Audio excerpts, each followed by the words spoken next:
Have you ever witnessed a moment where unchecked power and hidden secrets collide, only to explode into the most unexpected revelation? In today's story, we venture into the dark side of authority, prejudice, and destiny. A seasoned police officer, arrogant and dismissive, targets a black female colleague with devastating consequences. But what he never expects is the intricate web of secrets that tie her to his own superiors. This is a journey riddled with betrayal, regret, and ultimate redemption. Fasten your seatbelts for a tale of racism, pride, heartbreak, and the heavy swing of karma that eventually comes full circle. Officer Gregory "Greg" Hudson had been with the Midtown Precinct in Chicago for 15 years. Over time, he'd allowed both the power of his uniform and a deeply ingrained sense of privilege to seep into every aspect of his behavior. Most of his co-workers knew him for his large presence, 6 feet tall, a broad chest, and a booming voice that filled any room. The rumor mill whispered about his old-school mentality, how he was still stuck in a past era where prejudice thrived behind forced smiles and sly jokes. That morning, as Greg stepped into the precinct, the station buzzed with its usual hustle. Desks were piled with paperwork, the phone lines rang off the hook, and a few officers returned from the graveyard shift, rubbing weary eyes. The bright overhead lights seemed to reflect more harshly off Greg's newly polished shoes. He walked in with the same swagger, ignoring the courtesy nods from some of the junior officers, expecting them to part like the Red Sea in his presence. "Morning, sunshine," came a sarcastic voice from behind. It was Ebony Turner, a relatively new officer who had been on the force for 3 years, but carried herself with all the quiet confidence of a seasoned veteran. She was known for being calm under pressure and even calmer in the face of adversity. Some said she was a master at turning hateful comments on their head and using them to fuel her determination. Ebony was tall, only 2 inches shorter than Greg. She wore her jet black hair braided neatly, and while her voice was soft, it carried an undeniable authority. She tried to be polite each day, greeting Greg with a cheerful good morning. But deep down, Ebony knew there was something about her that Greg just couldn't stand. He'd made that clear from the start. Greg paused, turned slowly, and forced a curt nod. "Turner," he muttered, nearly choking on her name. She felt the tension in the air, like static electricity. It was a familiar dance by now, her attempt at civility, met with his frigid wall of disdain. Usually, Ebony let it go. She was here to do her job, to serve the community, protect those who needed it, and maintain law and order. That was her mission. She had bigger dreams than letting a bitter co-worker occupy her mental space. Today, however, something was different. Today, Ebony had come in to deliver a few critical points in the staff meeting that directly challenged Greg's approach to certain high-risk neighborhoods, most of which were predominantly black or Latino. Greg had championed a new policy of heightened police presence in those areas, resulting in questionable stop and frisk actions that Ebony found disproportionately targeted minorities. She had collected data that contradicted Greg's claims of improved safety. It was a strong set of evidence, and she planned to present it. Morning briefing took place in the station's cramped conference room. The room was lined with wooden chairs where officers sat in worn-out seats, some sipping on lukewarm coffee while flipping through notes. The precinct's captain, Captain Robert Bob Kingsley, stood at the front near a giant whiteboard. Marker in hand, he gave Ebony a small nod as she entered. "Turner," he said, "I believe you have something to share about the crime stats in the South Side District." At that, Greg's gaze snapped onto Ebony. She could practically feel his disapproval burning a hole in her. Still, she stepped forward with unwavering confidence and handed out copies of her report. "Officers," Ebony began, maintaining composure, "over the past 6 months, Our stop and frisk numbers have quadrupled in neighborhoods that are 80% or more minority residents. Yet arrests have only increased by a marginal 2%. The correlation suggests we're not effectively targeting actual criminal activity. Instead, innocent citizens are feeling harassed, creating distrust in the community. A few of the younger officers nodded. They'd seen the frustration on local faces. They had also been forced, at times, by senior colleagues to stop people who were just walking home from work. "This is nonsense," Greg suddenly interjected. He stood crossing his arms, a scowl etched into his face. "We're just doing our jobs protecting law-abiding citizens. The ones complaining are usually the ones with something to hide." Ebony faced him directly, refusing to let his intimidation tactics shut her down. "There's no denying that criminals exist in all communities," she said. "But we can't paint entire neighborhoods as suspect. This data suggests a disproportionate focus on Black and Latino citizens, which undermines public trust. That's harmful in the long run for both the police force and the community." An uncomfortable hush fell over the room. Ebony knew she was challenging not just Greg's plan, but his very identity. He prided himself on being a tough, old-school cop. Captain Kingsley cleared his throat. "I'd like to see Ebony's data in more detail," the captain said cautiously. "We'll continue the discussion after we review the stats thoroughly." Meeting adjourned, Ebony gathered her notes, aware that Greg's eyes followed her every movement. Something in his glare promised retaliation. In the days following her presentation, Ebony found her workload inexplicably tripling. Files she'd organized went missing, and her calls to certain contacts were mysteriously reassigned. While the station had a formal rank system, day-to-day tasks often got juggled in more informal ways. Ebony suspected Greg was pulling strings. Late one afternoon, Ebony discovered 3 urgent case files dumped on her desk with little explanation. These were cases Greg had originally been overseeing, but apparently he passed them down without a word of guidance. She sighed and dove in, determined not to let the sabotage get the better of her. What Ebony didn't know was that Greg was meeting behind closed doors with a few older officers who shared his mentality. They'd all heard rumors about Ebony's background. She was from a prestigious family that had done philanthropic work for years across Chicago. That type of wealth and generosity, in their eyes, didn't belong in the police force. They believed Ebony was playing cop, living out some personal crusade instead of getting tough on crime. Greg's resentment festered. He remembered the day Ebony arrived, new uniform, bright smile, an aura of optimism that Greg found naive at best, arrogant at worst. He hated that Ebony refused to let the job harden her or turn her cold. He especially despised how she spoke up at meetings, armed with facts. He decided to escalate. There had to be a way to teach Ebony Turner a lesson she wouldn't forget. A month later, Ebony was investigating a series of burglaries in the historic Bronzeville neighborhood. It was an area filled with cultural significance, vibrant art, and close-knit families. The break-ins had targeted elderly homeowners, an especially vulnerable group. Ebony took the lead, speaking directly to victims, encouraging them to trust the police, and working overtime to find any leads. Greg saw his opportunity. He quietly made sure Ebony was assigned to the stakeout detail the following weekend alone. He then instructed a junior officer to follow Ebony and gather evidence that Ebony was mistreating suspects or straying from protocol. He wanted something, anything, that could justify disciplinary action. In truth, Ebony's stakeout was going smoothly.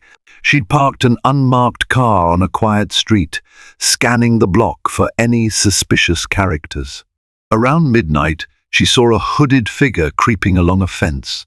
She radioed for backup and approached on foot, carefully identifying herself as an officer.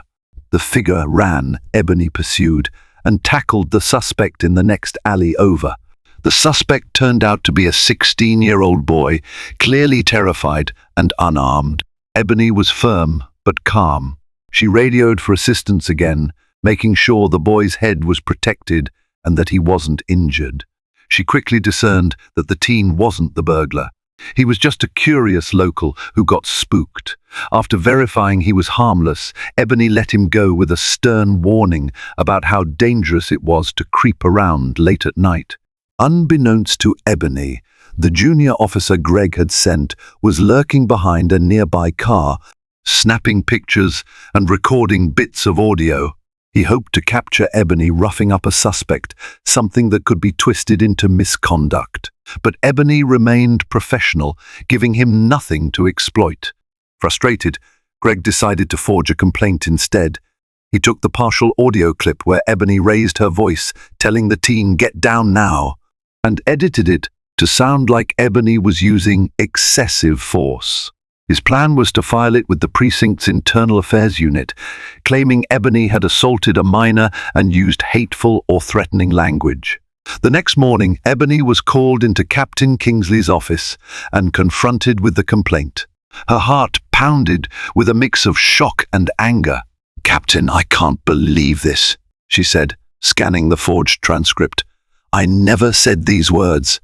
And the teen was fine. He was let go without any charges. Kingsley's eyes narrowed. "Turner, this is a serious allegation. We have audio. We have pictures that show you pinning the suspect." "That's standard procedure for any pursuit," Ebony retorted, voice trembling. "I want a full investigation. I'm innocent." The captain seemed torn, but the complaint had reached city officials. Precinct protocol demanded Ebony be placed on administrative leave while internal affairs looked into the matter. Effective immediately, Ebony was suspended from active duty, stripped of her badge and gun pending the outcome. Word spread like wildfire through the precinct. Some officers whispered that Ebony had finally shown her true colors, while others, the few who admired her integrity, couldn't believe the accusations. Ebony herself was devastated. She packed her things in a box with shaky hands, locking eyes with Greg one last time before leaving. He wore a smug grin. Outside on the street, Ebony felt the bitter winter wind whip against her cheeks. Chicago's hustle continued around her, but she felt numb. In one swift move, everything she had worked for was in jeopardy. As she walked the snowy sidewalk, Ebony's mind churned with fear and anger. What would happen to the burglary case in Bronzeville? Would the vulnerable elderly residents be ignored now that she wasn't there to follow up? And how could she prove her innocence if the people behind this had the power to alter evidence? Ebony headed to her tiny apartment on the north side.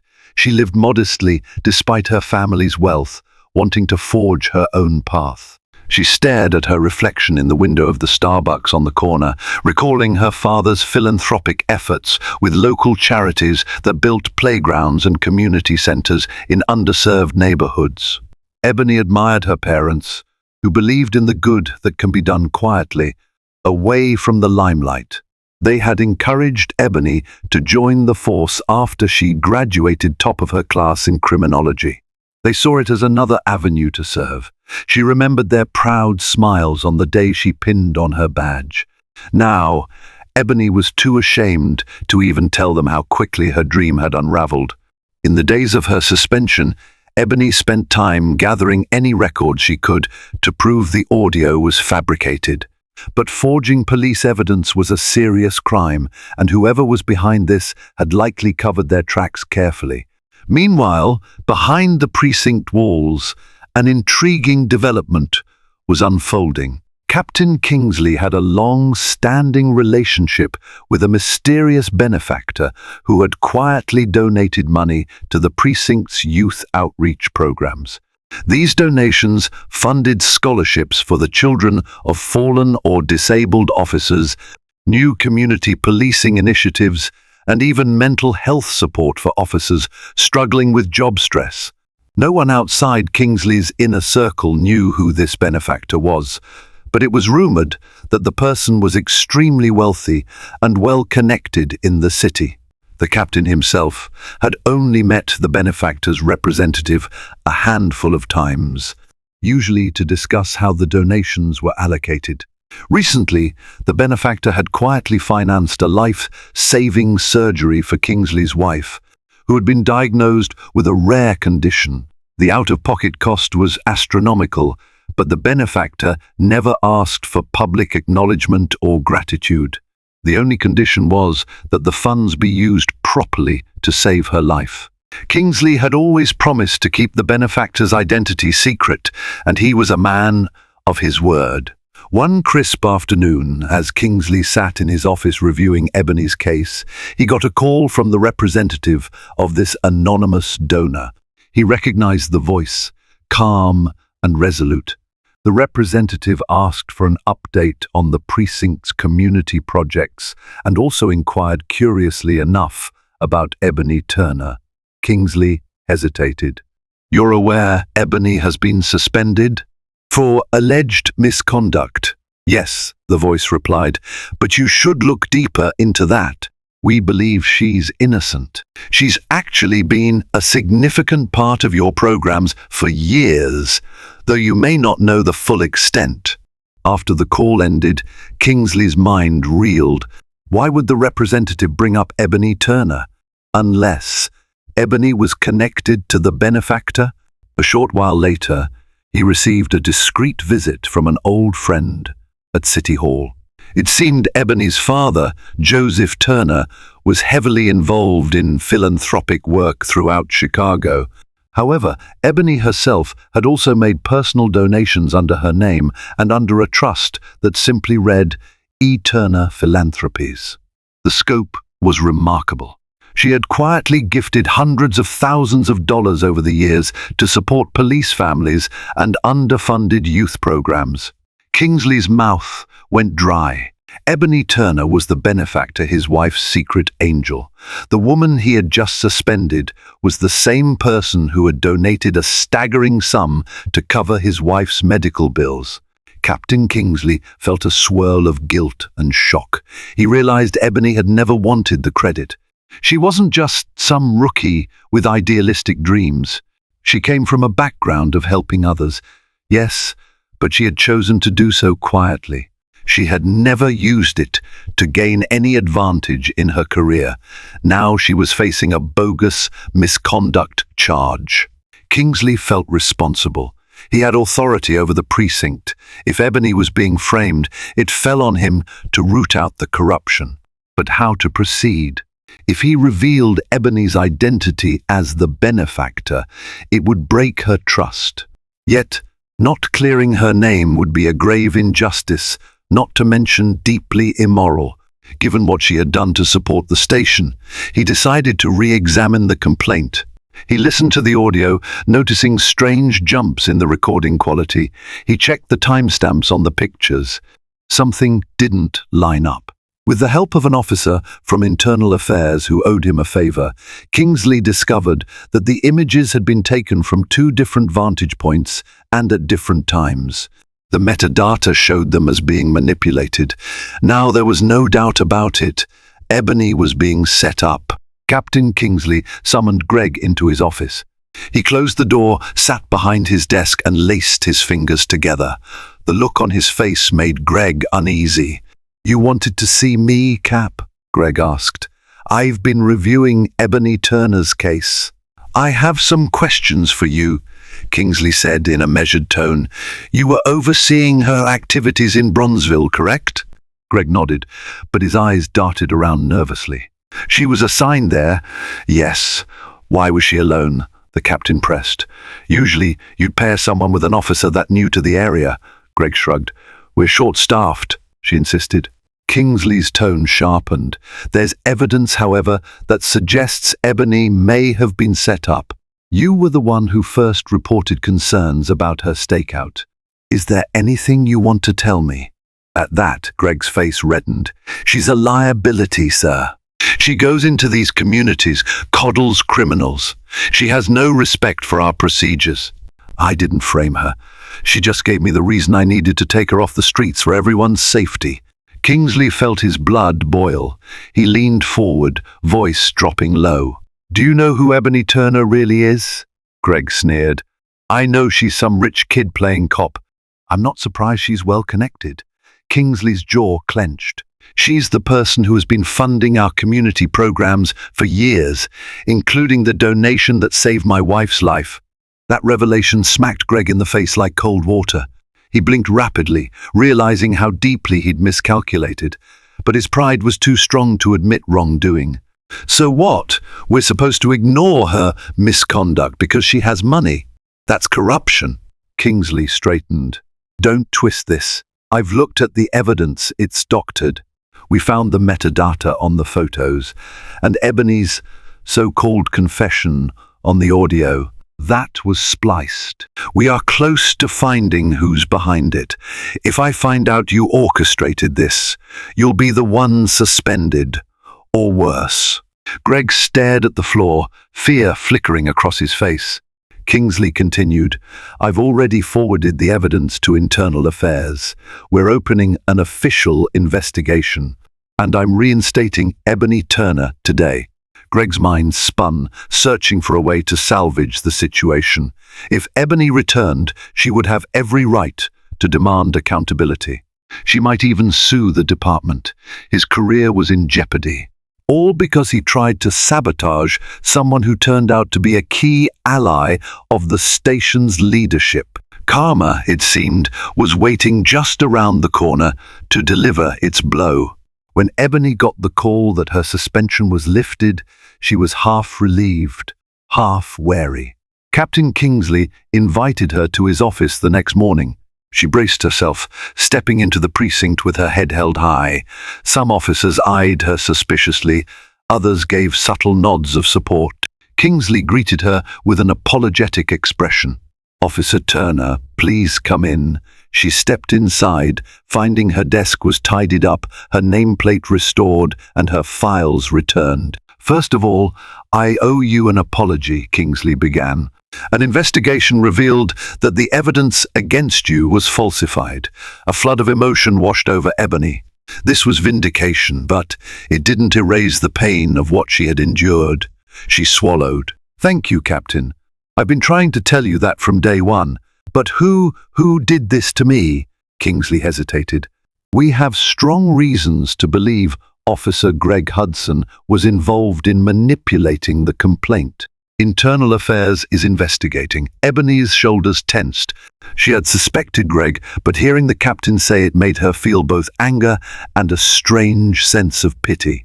Greg's hatred had run so deep that he was willing to commit a crime himself just to bring her down.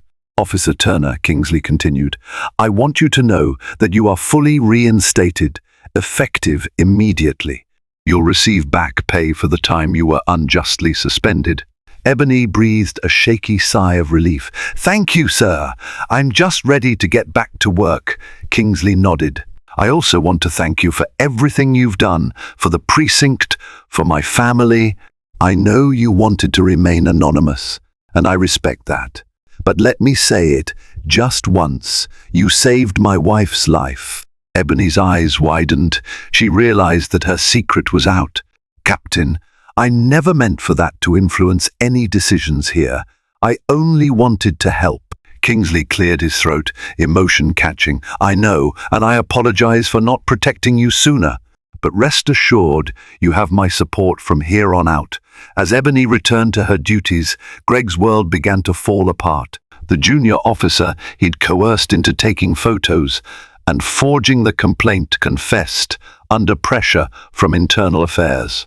In a tense interview, the officer revealed text messages from Greg with explicit instructions to make Ebony look violent. It became clear that Greg had orchestrated a calculated campaign of harassment, culminating in the phony evidence.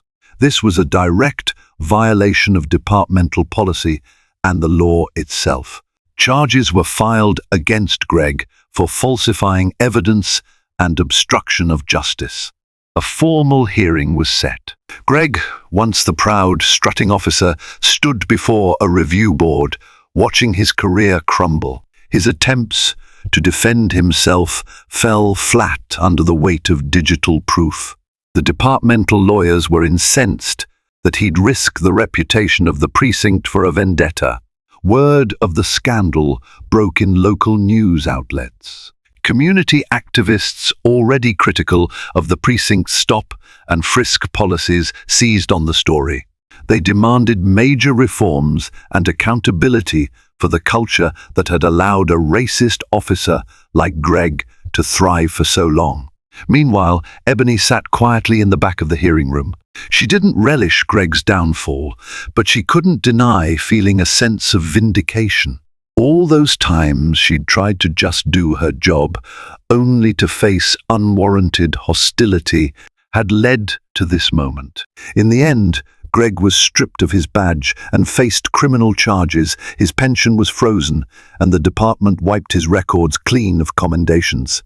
There would be no glorious retirement, no hero's farewell. He left the precinct a disgraced man, fully aware that the system he'd tried to twist had turned on him.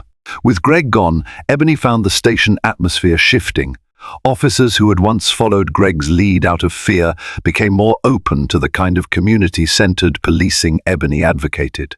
Captain Kingsley implemented new training sessions on implicit bias, transparency, and community engagement.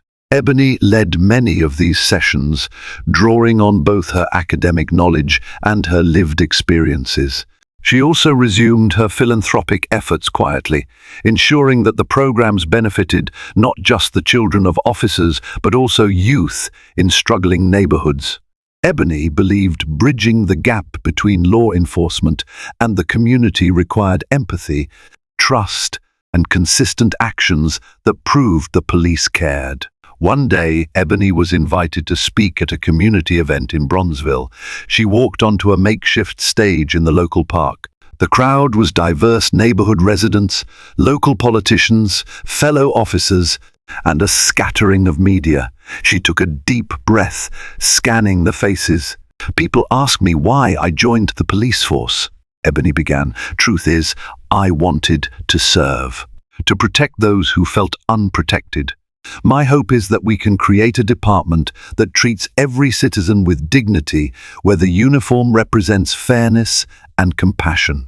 I'm not here to ignore the flaws in our system. I'm here to help fix them, standing shoulder to shoulder with all of you." Thunderous applause broke out. In that moment, Ebony felt the renewed promise of her calling. There was much work to be done, but she wasn't alone. Community leaders stepped forward to shake her hand, while her fellow officers offered congratulatory pats on the back. Months later, the station underwent a modest remodeling: new paint, fresh equipment, better break rooms.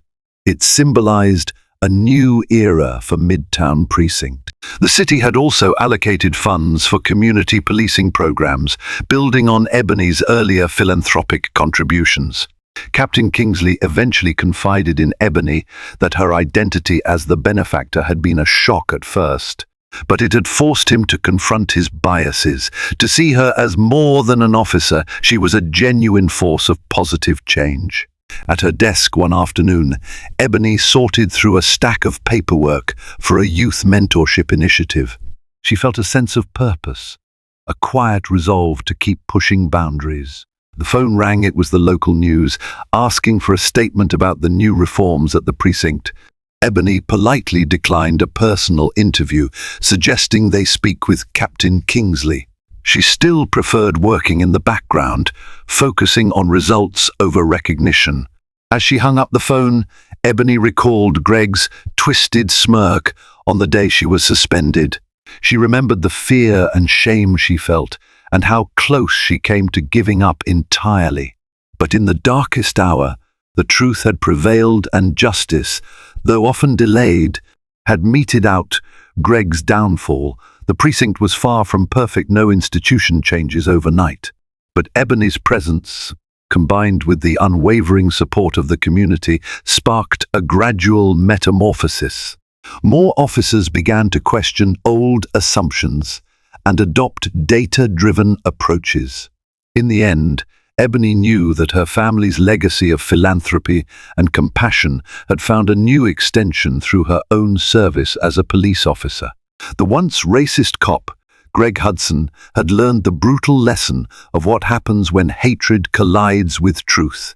And Ebony, re-energized, continued to blaze a trail of integrity, humility, and service for the entire city to see. Thank you for staying until the end of this gripping tale of prejudice, secrets, and powerful redemption. We watched how hatred and lies nearly destroyed an innocent officer's career, only for truth to triumph against the odds.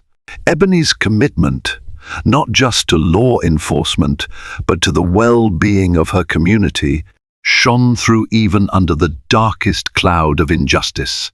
Meanwhile, Greg's downfall is a stark reminder that karma never forgets a debt. If you found this story thrilling, eye-opening, or simply inspiring, be sure to hit the like button, share this video with your friends, and subscribe to our channel for more dramatic and enlightening stories.